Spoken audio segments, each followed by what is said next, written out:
Welcome to Justice Beyond the Bench, a podcast by the International Association of Women Judges. I'm Jane Charles Voltaire. And I'm Amy Lewis. In this series, we spotlight women across the global justice sector who are leading efforts to advance gender equality, strengthen judicial systems, and champion inclusive leadership. From courtrooms to communities, we'll hear powerful stories and unpack the strategies shaping women's leadership in law and the judiciary. It's time to go beyond the bench. Today, we welcome Judge Amy Sakalauskas to the conversation. She's the president of the International Association of LGBTQ Judges and a judge of the Provincial Court of Nova Scotia, where she presides over a criminal trial court and is assigned judge for the Metro Domestic Violence Court program. Judge Sakalauskas has dedicated her career to community engagement and education. Prior to her appointment to the bench, she was a Provincial Department of Justice lawyer practicing in child protection. In 2014, she was named as one of the top 25 most influential lawyers in Canada by Canadian Lawyer magazine. And in 2017, she received the Canadian Bar Association Nova Scotia Branch Distinguished Service Award. In addition, she was president of the Canadian Bar Association Nova Scotia branch and a leading child protection and was national chair of the Sexual Orientation and Gender Identity Forum. Judge Sakalauskas is playing a vital role in promoting a more inclusive and representative judiciary, one where LGBTQ plus voices are not only heard but also lead. Through her work with the International Association of LGBTQ plus judges, she's helping to build a global network of judicial leaders committed to equality, dignity, and justice for all. Her leadership is helping to transform the culture of courts around the world, one connection at a time. We are honored to welcome her to today's episode. In her honor, Leading with Pride. Welcome, Judge Sakalauskas. Thank you so much. It's great to be here speaking to you both. We're so happy to have you. Yeah, and it's exciting. I've never been on a podcast before. Great. First Yeah, timer. I'm here in a baseball hat at my mother's dining room table. So, it's comfortable. So far, so good. That's great. That's perfect. Because we like to say judges are people too. So It's true. Well, Judge Sakalauskas, your journey, we're going to just kind of take it back to the beginning here. We know that it bridges law, leadership, and advocacy. So what first inspired you to pursue your legal career, and how did your early work in family law and child protection shape your path to the bench? I don't know what inspired it so much. The second part of that's a bit easier for me, but lawyers weren't in my world growing up. Certainly judges weren't, but lawyers weren't either. That wasn't part of my family's world. There were lots of talk about, I guess, fairness and humanity and how people should be treated. But at a young age, I think I liked watching lawyers on TV, if I'm being honest. And I know that's kind of strange. And I started thinking about that at a young age. And as I guess that was in the back of my mind. And as I continued with schooling and stuff, I realized that law was a focal point for addressing a lot of things that mattered to me. And as I got older, certainly that was women's rights and social equality. And that's what led me to family law because, I saw it as the focus of so many feminist conversations about expectations for women and responsibilities and recognition of the work women do or lack of recognition. And, family law all over the world perpetuates those sorts of inequalities. Once I got into family law, there was child protection, it's just exacerbated in that field. It's the consequences to families are so severe when they get engaged in that system. And a lot of change was needed. So it was all incremental. I started out representing parents and grandparents who were engaged with the child welfare system. And when I started seeing what I thought was the need for changes on the other side, I switched and went government side to try and bring in some changes. And it takes time in a big system like that. But as it went on, and I got more confident and learned a bit more, I would try and make incremental change, which is really the way that I've tried to do things throughout my career. But what I liked about family law was that it was people focused. And there was an ability to work outside the law to avoid it if you could and bring in practical solutions. And I preside in criminal court. I went from family law straight to criminal court, and I didn't do any criminal law. Um, on my first day of work, I went to the wrong building. I didn't know where it was. But the one thing that has been transferable from family law is that people focused nature of the work in the criminal justice system. And when you come into a job like that with no preconceived notions or ideas, or honestly knowing very little about it, it's kind of easy to do things differently when you don't know you're doing it differently. So I was always comfortable doing things differently, maybe out of ignorance, but I did what worked. And I still take that approach to it. And there was a good crossover because the criminal justice system interacts so much with the child welfare system that there was a base of knowledge I could draw on from my other related world to do the criminal work, including work around gender-based violence, which I've been involved in for a long time. So I guess at the end of the day, you never know where your path is going to lead you or how well you are prepared for something you think you know nothing about. So it's been a good journey for me that way, a nice unexpected landing. That's great to be able to, I think, reflect back on how your original kind of thoughts about law then served you in terms of being able to maybe think differently in your role today as a judge and serve essentially that people focused aspect. You now serve also as president of the International Association of LGBTQ plus judges. Could you tell us a little bit more and tell our audience a little bit more about the association's founding, mission, impact? Share about your journey as well, maybe not so linear in becoming its president. Yeah, I mean, our association was formed really around the same time as IAWJ. We just had our 33rd annual meeting and events. We were formed in the States, really between New York and California, I think. And at the time, 30 plus years ago, there was a real need for support. A bunch of LGBTQ plus judges in the States came together and made themselves this group of support and found each other and built these long lasting connections and friendships. And many founders are still involved in our association. And these days, it's much more than a support group. Right now we're in a year-long process of strategic planning because we've seen unprecedented growth in recent years.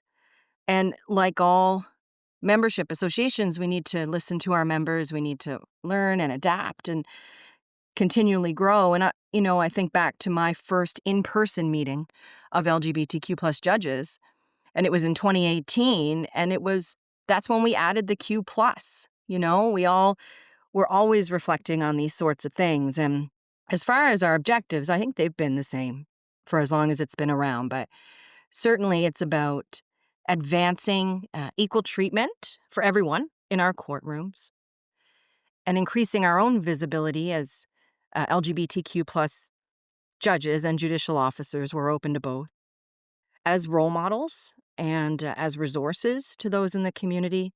We provide education both to our members and to the general public. And I think if you speak to anyone in our association, that community thread is what binds us. Our strength is our community, and it feels like extended family. It's really hard to describe, but I remember the first time I walked into a room and just being able to let out a breath and really feel like I belonged and was accepted. And, in judicial spaces, that isn't always easy to find.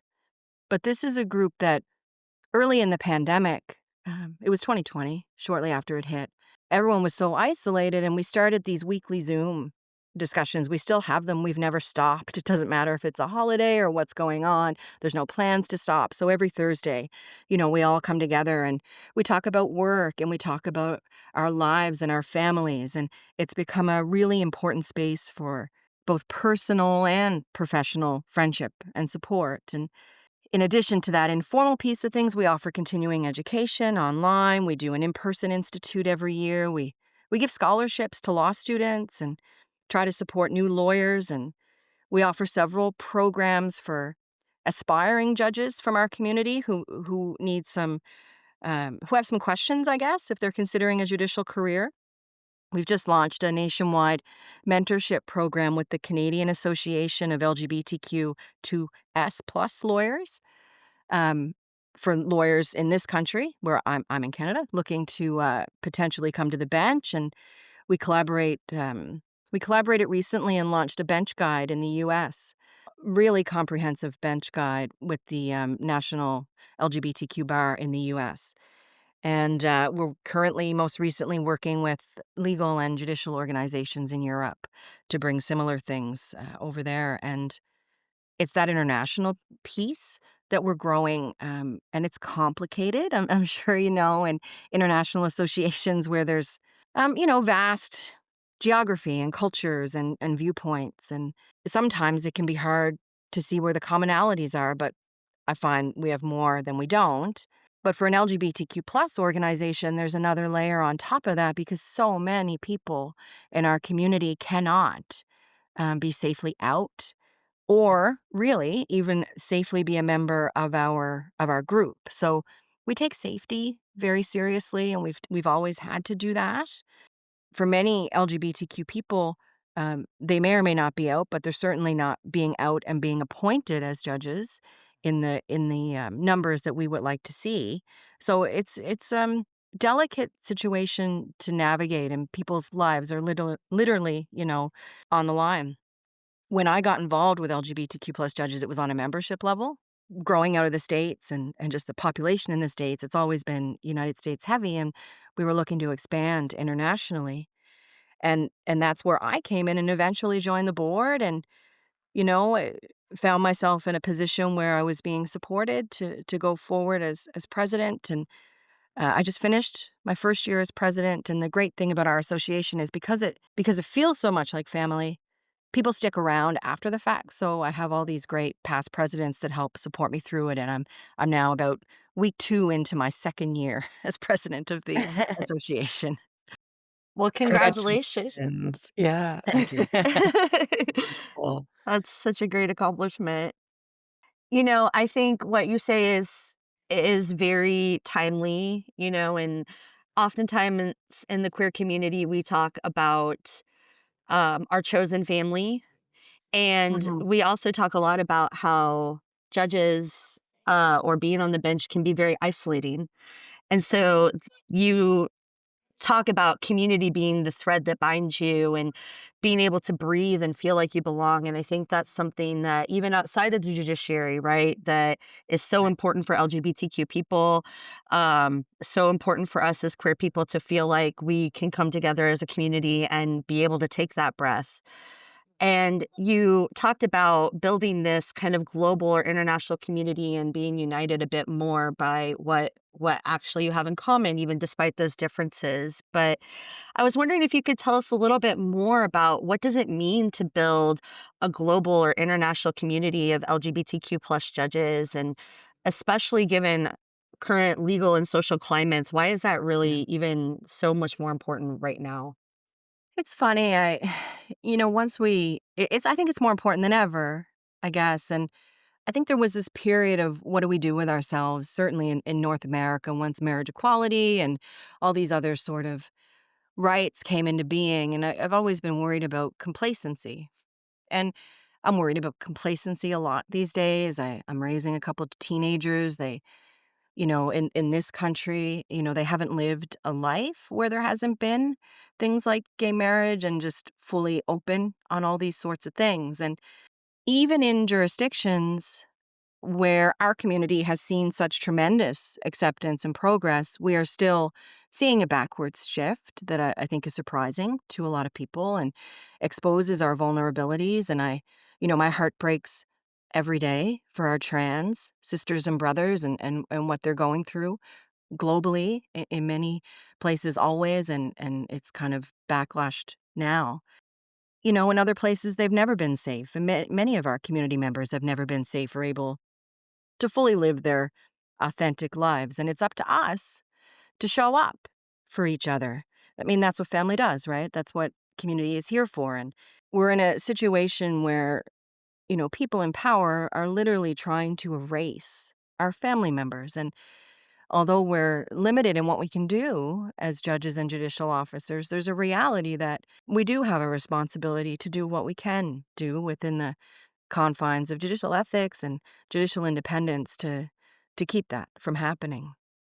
Part of what we see as we're trying to expand, you asked about a global community, trust is a big piece of that, right? I mean, we started in the States, it's been North American heavy, and it takes significant trust building and I guess consistent leadership that's dedicated to not only growth, but to listening as we grow, and being open to the realities of people's lives, and what their needs are. And I find that trust is really earned by listening and validating the feelings and experiences of others instead of just taking for granted the way we've always done things. And it means you have to be open to change the way you do things or the way we do things and embrace what I think is a more inclusive future. I mean, even just adding the Q plus in 2018, right? Like communities change and needs change, and it takes time and patience to navigate those. It's a weird existence being in a position of leadership in a legal system because as successful as many people in our community have been with using the legal system to advance our rights, we've also been on the receiving end of it as a very serious form of oppression and still are in many places. And it's a complicated reality as we remember that working within and trying to find our place in this system.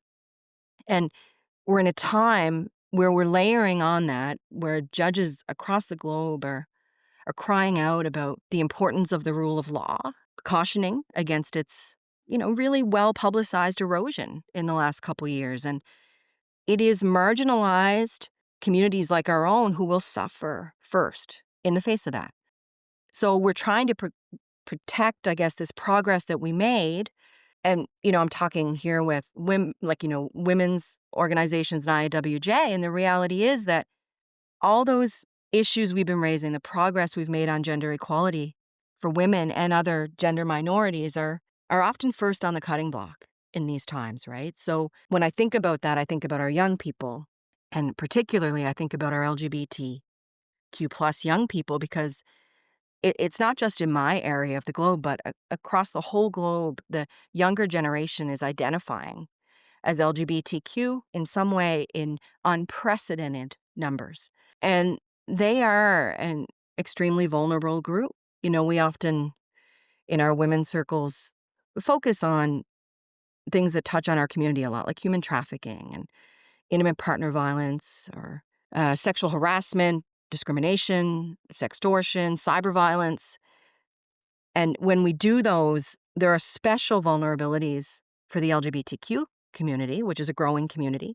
And once victimized in these ways, they then face extensive barriers for support, including from all our social systems and our justice systems. And I've always, and many of us feel this way, that if you're not considering the experiences of the most vulnerable, you're not doing your job properly. So groups like IAWJ and like LGBTQ plus judges are very important when we think about, like you said, the current climate we're in today.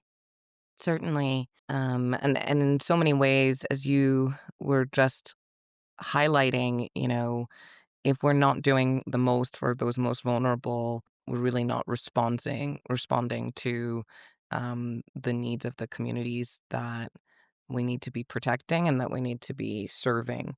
I think it's really interesting also as you're talking about how things can feel at times that they were complacent because there were rights that seemed established, but that doesn't mean that we're not exactly facing this level of backlash today. And one of the things I think that's been really beneficial about working for our perspective with the IWJ has been what can we learn across borders, right?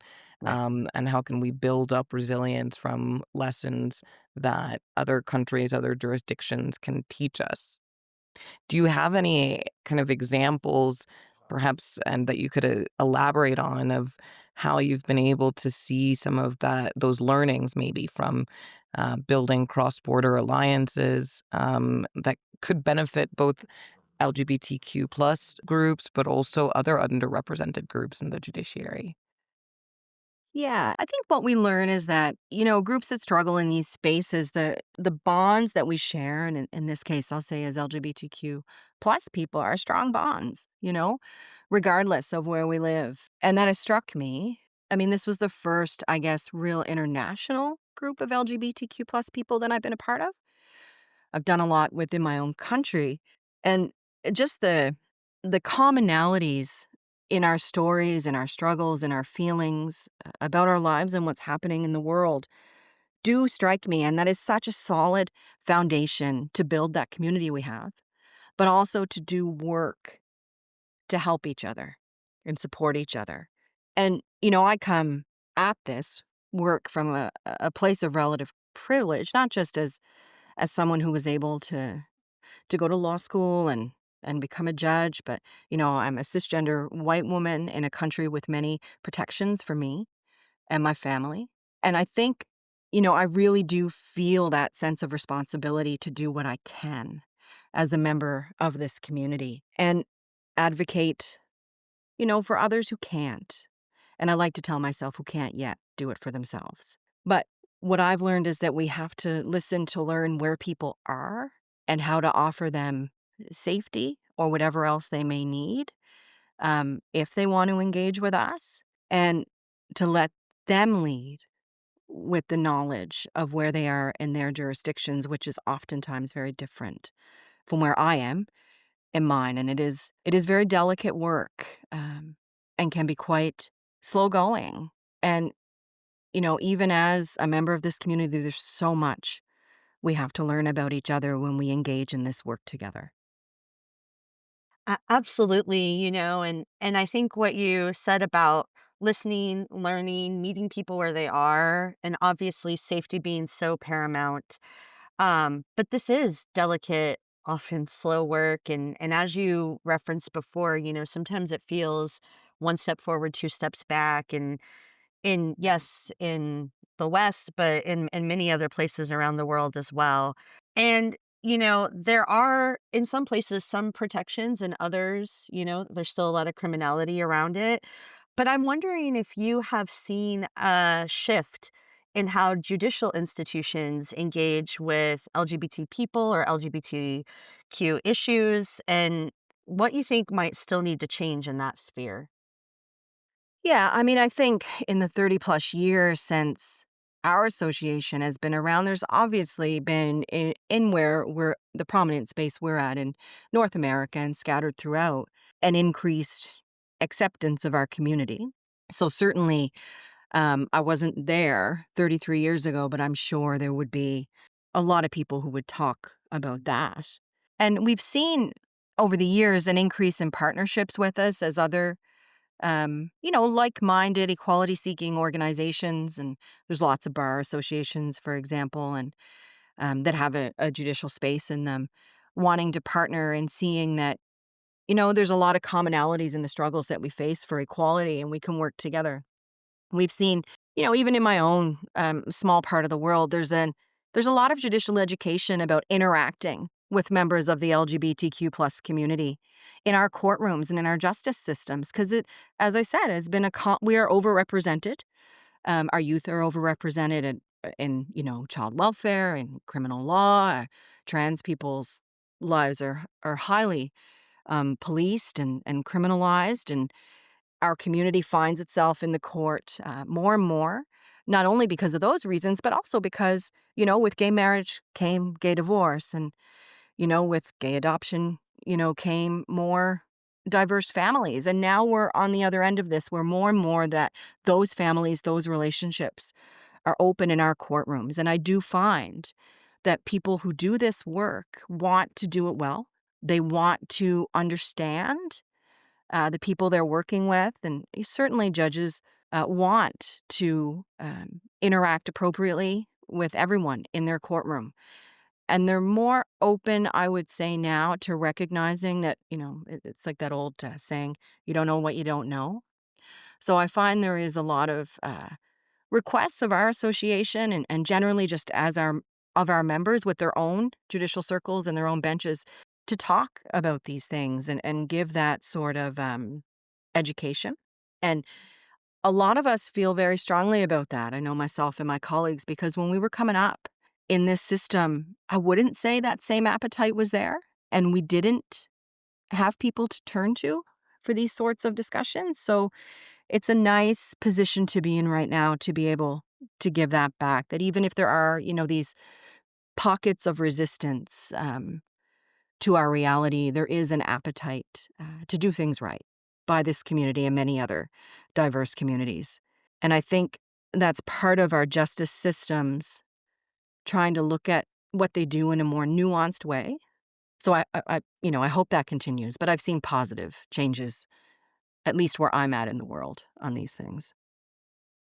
That's great to be able to, I think, understand where there seems to have been progress, and also in your own experience reflects back on how things have been able to shift and to change with regards to how these institutions engage overall, but still thinking about what work still needs to be done, and I think in light of that, it's interesting to think about what role does, your own visibility being out and on the bench perhaps play in shifting public perception, or do you think inspiring younger generations of legal professionals that are interested in being on the bench? It's an odd thing.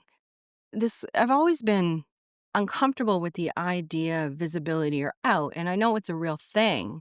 And I use the word complicated a lot because I don't know, maybe I just think a lot of things are complicated. But when I was appointed in 2017 and the headlines were there, the announcements in the paper that the first openly gay, I think was a term used, or first out. And then, I'm sitting there and I'm going, it's not really true. Like, I kind of like in the community, it was known that there were others, but being widely out, perhaps, yes, the first. But then, why do we structure it that way, right? Visibility is important, but it's also important to realize that not everybody has the same opportunity or the same space or sense of safety to be as out as I could be, right? I was 39, I was married, I had a couple young kids, I'd grown up in a different time. And there's a discomfort still in me with how we have those conversations, as if we're devaluing people's reality if they're not as Mhm. that out. And I think that's changing. I think people are out more now and earlier in a lot of spaces. But I do think that despite that, the visibility does matter. I think it was important when judges are appointed. And, it's the same things we've been saying about women being appointed to the bench for decades, right? That the institution, including the judiciary, has more legitimacy if it's reflective of the people that it's serving. And that's the same for the LGBTQ community or any traditionally underrepresented judicial community. And I don't think members of my LGBT community apply to be judges as much as they should. It's being a judge is isolating. And then if you're from a diverse community that feels like family, you worry about losing that if you become a judge. And it's a community built on advocacy. Certainly for many lawyers in our community, they will fall towards advocacy. And there is a reality that some of that, most of that, if not all of that, does have to be left behind, unless you can find a space like the one I'm in right now. And then you've got this reality that certainly in smaller communities or cities, there's a bit of a fishbowl to being on the bench, and you're a bit more watched or scrutinized in your actions. And they worry about their personal lives already being one that's kind of outside the mainstream, falling prey to that, being unfairly scrutinized, I guess. And then maybe they don't want to give up that advocacy, and maybe they worry they won't appear neutral. There's so many reasons why it's a scary thought sometimes for LGBTQ people to think of the bench. And I don't think it does mean you have to leave your community behind, but you do sometimes have to find a different community. But all of these things, I didn't have anyone to talk. Like, I'm working backwards on these things. I'm in my ninth year as a judge, and I'm thinking backwards about the things I realized after the fact. And there was no one really for me to talk to about that. So that's where visibility helps, when people know where they can turn to talk about these questions they have if they're looking at potentially aspiring to be on the bench. Some are, sensitive or difficult to ask, and some people outside of the community may not be able to answer them in the same way if they don't understand our community. I always like to talk about, judging is very public, and you're out there in the courtroom, and, you're kind of everything. I always say when I go to work, when I'm in the, every word I say is recorded, right? So it's very public. But the reality is that there are back corridors to those courtrooms, and it's judges and judicial officers who are in them, and they're in their own lunchroom, right? And those are safe spaces for dialogue where we talk about the work that we do, and we talk about, like anyone does over lunch at the workplace. And LGBTQ plus judges and other diverse judges need to be in those lunchrooms, right? We need to have these informal ways to educate our colleagues, right? And when we strive to understand the social context of the people who are in the courtrooms before us, what better way than to share a meal and talk about that, right? And even as queer people, as women, we always have to be open to learning about our own communities and the diverse and different experiences in them, different from our own. And we have to be willing to pay particular attention to people in our own communities who have traditionally been on the fringes of our community. And the queer community has had to do that with, really anything outside the original LNG, right? And that's been an ongoing process for us. When we do that, I think we can pursue more nuanced discussions. And I think about often the more hidden or subtle ways that the LGBT community grapples, like access to justice issues.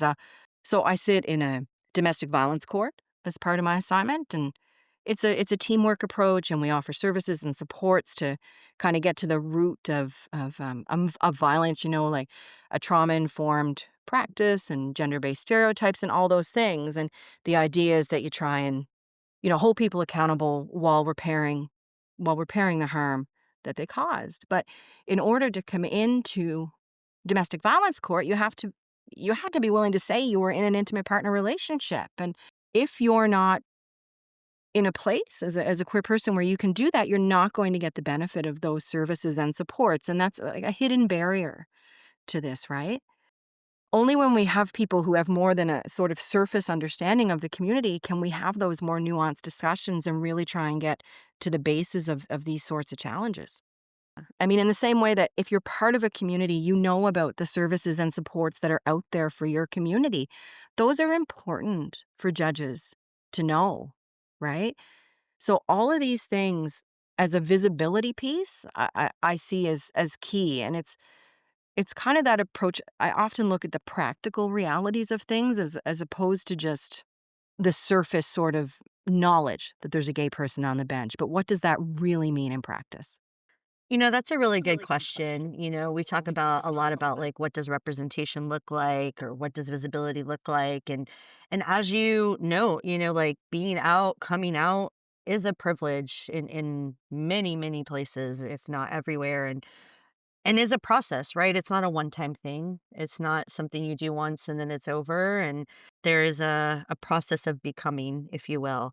But I loved what you had to say about even as queer people, even as women, we have to be open to learning about our own communities, right? Just because we're a member of a certain community doesn't mean we're necessarily an expert on what everyone in that community needs. And paying attention to those that may be on the fringes and in the LGBTQ community, we talk a lot about also gender and the gender spectrum and gender identity and other ways of being that aren't just around sexual orientation and the more nuanced and hidden and subtle ways that kind of play out in our own community. But I think that there is a lot to be learned about the way that the queer community kind of approaches this nuance, approaches community, and thinks about things outside of the binary, thinks about things across the spectrum. And I'm wondering if you could maybe talk a little bit more about how does promoting inclusivity or thinking about things through a queer lens kind of also help maybe advance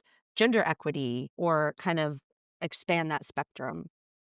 Yeah, I think that's key, and it's key to where we are right now because we need alliances to maintain progress that we've made and to continue to build it. And the very notion of queer, you know, is built. It's based on gender and gender identity and gender-based expectations and stereotypes. And certainly there's a lot of talk about gender equality on the bench, a lot, you know, as women. But I think we need to move beyond a consideration of only the ends of that gender binary, right? So that man, woman binary. There's a lot in between. Increasingly, we have people identifying with the in between. And as membership organizations, including LGBTQ plus judges, in order to work towards real inclusion and safety for all members, we have to realize that working for women's rights and the rights of the LGBTQ plus community, I guess, have to be a joint venture because gender is the meeting point for both of them. And gender identity is diverse. And women, including, trans women, intersex women, gender diverse people face unique and compounding forms of discrimination. And at the end of the day, those who are working for women's rights and LGBTQ plus rights are challenging patriarchal power structures and gender expectations on us as a path towards equality. And we're challenging heteronormativity. We're challenging gender-based discrimination because we all face systemic barriers. And, barriers come down quicker if we all work together to dismantle them. What I'm saying is we're fighting for the same things. And, my LGBTQ plus community is and always has been a member of women's groups, right? It's like whether you know it or not, right? Like we are already in there. That's not an issue. And we have these intersecting identities on top of being women. But then you've also, you can take that a bit further and it gets uncomfortable for some people to realize that, gay boys and men and any gender non-conforming or gender diverse people, including trans, are challenging oppressive gender norms. And it can make them very vulnerable when they do that. Because, as women, we know that these norms have tried to control our bodies, control our actions and what we do.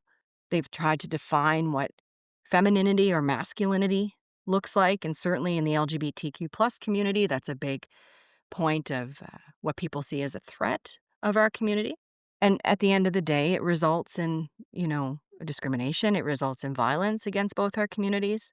And, just as the world isn't safe for women, it's not safe for LGBTQ plus people for the same reasons. And then when you look at that, and it's within that group, the easier target are LGBTQ plus people, right?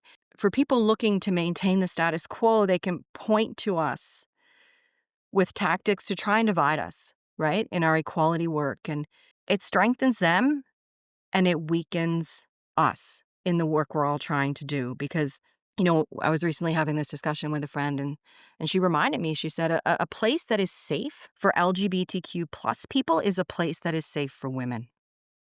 That is so powerful. I just want to say it again. A place that is safe for LGBTQ plus people is a place that is safe for women. And I think this notion of, yes, our struggles and our liberation are intertwined. And you stated that so powerfully. Yeah, it was my friend, Justice Vicky Henry. She's in Massachusetts, and she said that to me, and it's really struck with me. Really simple way to get that point across.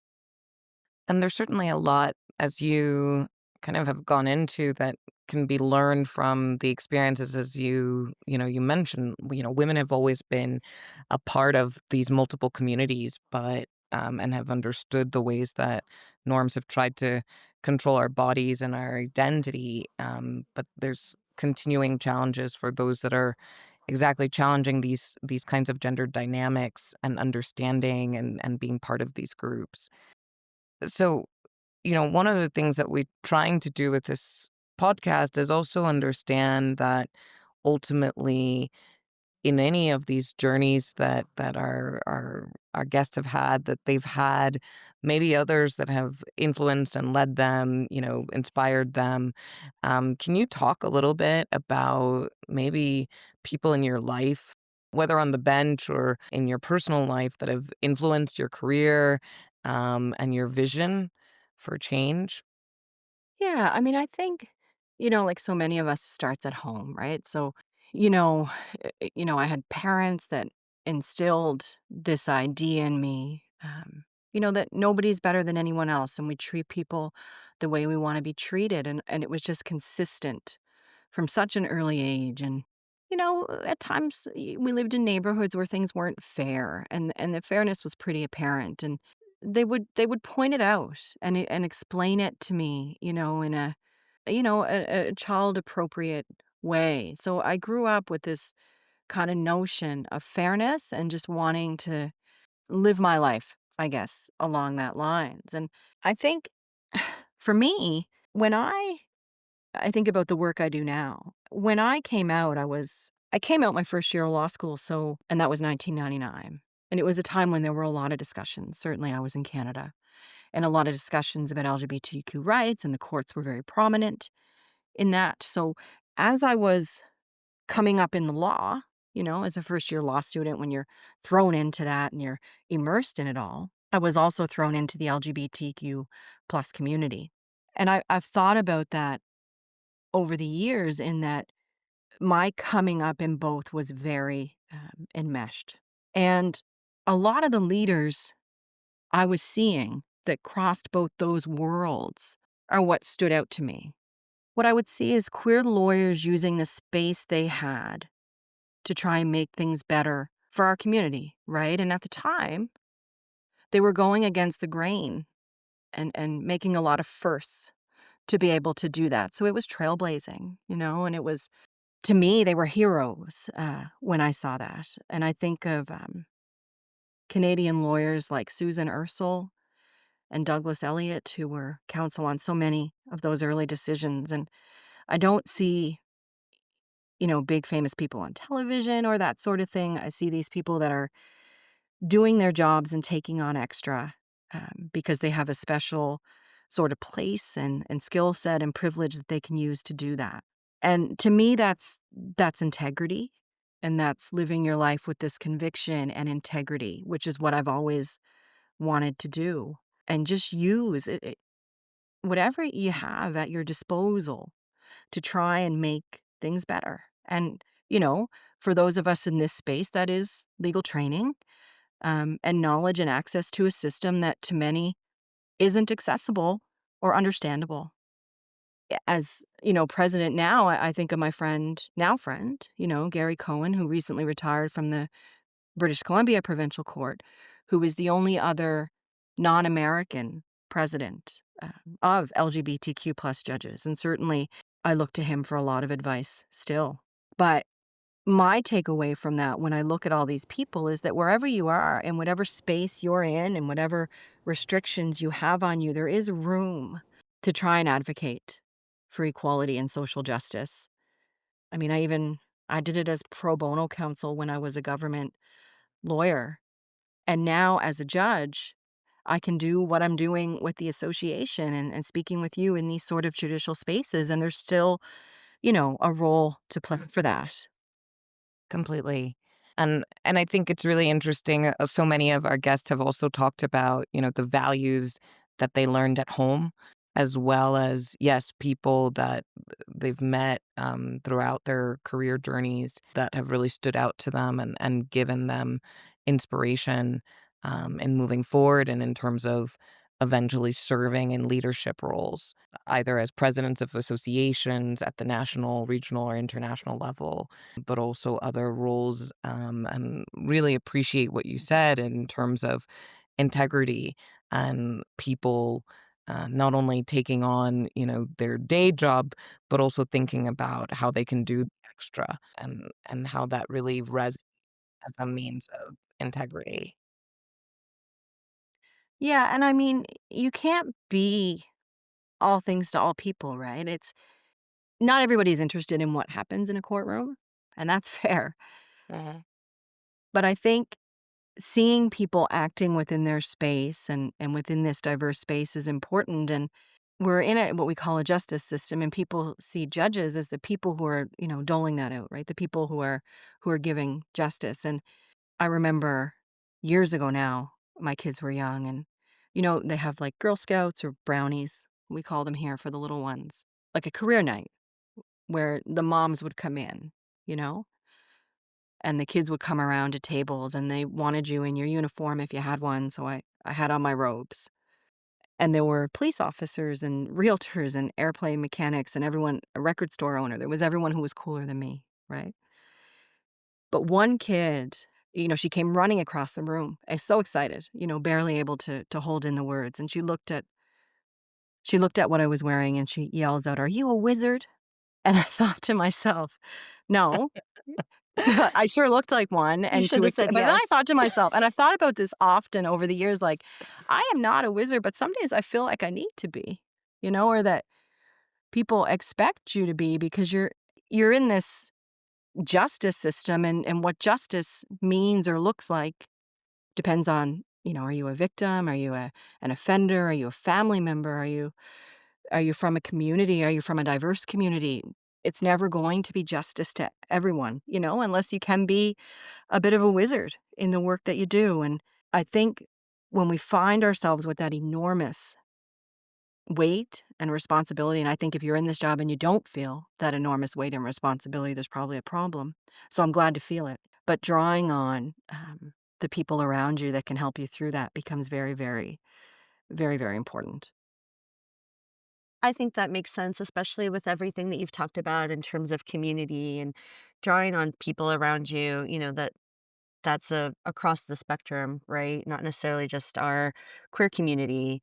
But Right. you said earlier, that there is room to advocate for equality and justice. And I think sometimes judges feel like they're in, a challenging position, in terms of whether or not they're able to be advocates and, not and this perception of neutrality on the bench. And I'm just wondering if you could maybe posit some advice to lawyers, judges, others who aspire to serve on the bench or take on leadership roles in national or regional professional associations, how they can create that space. You mentioned seeing people act within a space, and how can that space be created, or what advice would you offer them? Yeah, I did that. Your intro, I was involved in the Canadian Bar Association and those sorts of things before I was a judge, and I enjoyed it immensely. And I think you have to find a space that speaks to you, and that doesn't speak to everyone. There are so many opportunities out there with this sort of training and knowledge where you can be an advocate or for whatever's important for you and give back to community. For me, when I started with the Canadian Bar Association, it was through LGBTQ plus issues, and it grew from there as time went on. So I started where I saw an obvious fit, and as I learned more and got comfortable, that expanded. And as you're have an appetite and you're in a place in your life where you can take on more challenges and responsibilities. But if that's not bar associations, it can be community, right? It doesn't have to be among lawyers or people in the legal system. There's plenty of opportunities in the community. So I always say to people, focus on where you find the fit for you. And, if it's people that are talking to me because they look at my path and they want a path to the bench, there are all kinds of paths to the bench. And where we are in our life and what we don't want to do changes over time. And I always say, and often I'm speaking to women, but I always say, don't put pressure on yourself to do things that are not in the right time or are not in the right space for you because, like we have, as women, we have a lot of responsibilities. We have a lot of responsibilities at home, outside of whatever we're doing for work and whatever we're doing for community or legal organizations. And certainly at my age, you find yourself sandwiched between, aging parents and children, and all of this contributes to burnout and all the things we read about so much in the profession. So I say to people, yes, if you're aspiring to these things, do that, but do it in a way that works for you. The pressures that we women have put on ourselves into this model of lawyering or judging, that wasn't built for us. And we don't have to do things that way if that's not what works for us now. So I always tell people to think about that, about where they are personally when they embark on that, because there really are many paths to get to where you want to go, many unpredictable. And the reality is that there will always be more qualified, well deserving, and positioned people to be in these leadership positions than there are positions available. It's a lot of right place and right time for many of us. So I really feel you have to live your life with integrity and do what works for you. And I have found that being true to myself in whatever of those spaces, in leadership roles, that being true to myself and is more important than any goal at the end of it that would mean I'd have to compromise myself to reach it. And people need to find their own comfort level with that. I'm not judging people who think differently. But for me, that has been key. And I think it'll just always be that way for me. I think you hit a very important point about the system as women, it wasn't built for us and that we don't have to do things the way that it's always been done, right? And even our presence as women, as queer people, can be disruptive in the most positive way. Absolutely. In a lunchroom or in a courtroom. And it certainly resonates, I think, being true to yourself, and really listening to what you see as, the ways that you can create your own path, but also having that sense of integrity, is key to, I think, survival, right? Within the system and in so much of how we live. And so I think a lot will really appreciate that perspective and that messaging as well. You've been able to champion, it seems, inclusive justice, create spaces where, justice can serve people with dignity and affirming their sense of self, their identity, but also ensuring that in the work that you're doing, that those who deliver justice are seen and valued. How do you look in 10 or 20 years ahead? How do you hope that this work will shift the broader narrative about who belongs in the judiciary and what leadership and justice truly looks like? Yeah. And I think, we're at the point where there's a lot of focus on creating a diverse judiciary. And I think to a lesser extent, certainly where I am, it's present, but not always. There's a recognition that this institution is not for judges or the people working in it, it's for the people. So we've got the inclusion kind of on the bench and in the courtroom, you know, at all levels, but then we've also got who is this courtroom for? And I think we can create a diverse judiciary, but we can't stop there. We have to harvest it, right? We have to keep a diverse judiciary, right? We don't want our diverse judges leaving. or not feeling that they can bring all of themselves to this role. So once you bring in the people, you have to create the space that is welcoming and safe for them so that they can thrive as a judge. And I really do think that organizations like IAWJ and like the International Association of LGBTQ plus judges are really important in that because they, very supportive, very community focused, plus providing professional tools, but they supplement what's happening in those day to day judicial spaces that are just bringing people in the room and still oftentimes trying to figure out how to keep them. I really do think that there's still a lot of work to be done in that regard. And as we do that, as I've said before, I think we really have to listen. I think you said 10 to 20 years. We have to listen to the younger people coming into this. And from a gender equity point of view, their understanding or concept of gender and gender identity is I would say unparalleled in its broadness, in its nuance, in its acceptance, and they are changing what those words, what gender means, what gender equality means. And those are pressure points.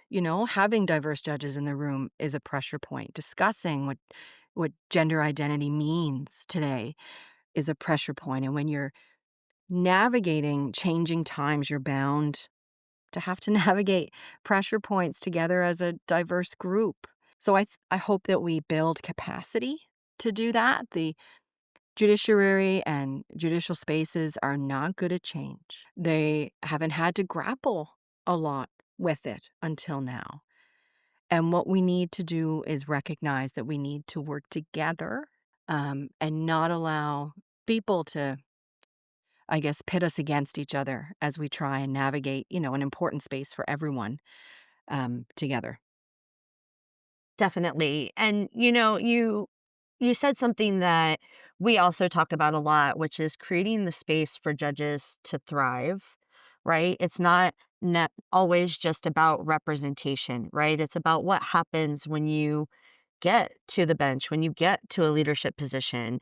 What is the environment like? Is it supportive? Is it community focused? Is it representative and diverse in a way that allows people, as you said, to bring their whole selves to the bench?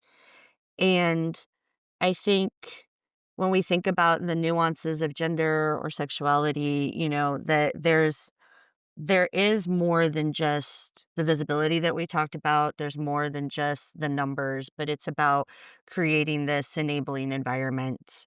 And you also mentioned justice delivering for the people that it actually serves and being representative of the people that it actually serves. And, whether that's women, whether that's queer people, that justice must be inclusive.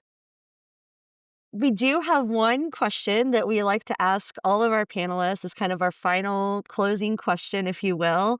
And that is, in one word, what do you think will have the greatest impact on advancing women's leadership in law? Inclusion. I think inclusion would be transformative. Certainly, certainly it would be transformative. And I think that word really encapsulates our conversation today and all the things that we've touched on. And Judge Sakalauskas, you've shared such powerful reflections on leadership, identity, and really the importance of creating space for others. And your work shows us that judicial leadership goes beyond rulings and precedents, but it's about building cultures of inclusion, dignity, integrity. And through your role with the International Association of LGBTQ plus judges, you're helping shape a global network that is rooted in solidarity and justice and that embraces difference as strength and sees visibility as vital to progress. And as we wrap up today's conversation, it's clear that visibility matters profoundly, but simply being out and present on the bench challenges longstanding stereotypes and shifts public perceptions about who belongs in the judiciary. For those from marginalized communities, seeing leaders who embrace their full identities is a powerful source of inspiration and hope. And promoting inclusivity through a queer lens also plays a vital role in advancing gender equity more broadly. It reminds us that equity is not a single axis pursuit, but a deeply intersectional journey. So thank you. Thank you for all you do to lead with empathy, to stand in your truth, and to make space for others to do the same. The judiciary, and of course, we as a community are stronger because of it. So again, thank you. Thank you for this conversation. Thank you. Thank you so much. Oh, thank you both. It's lovely talking to you today. Thank you for tuning into Justice Beyond the Bench.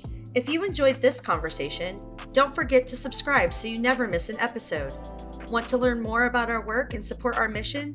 Visit us at iawj.org, where you can explore our programs, join our global network, or make a donation to help advance gender equity in judiciaries around the world. See you next time.